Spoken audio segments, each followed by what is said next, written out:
Police সব গাড়ি সব ঢেকে গেছে। পরিস্থিতিতে সকালবেলা উঠে অফিসের উদ্দেশ্যে রওনা দিছি। এটাই অবস্থা, রাস্তাঘাটের অবস্থা খুবই ভয়াবহ,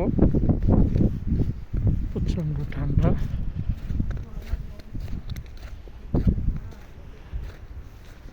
দেখেন কি পরিমাণ তুষার পড়তেছে। এই অবস্থাতেই অফিসে যাচ্ছি।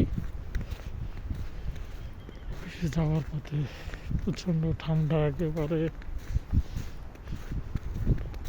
চারিপাশেই প্রচণ্ড তুষার,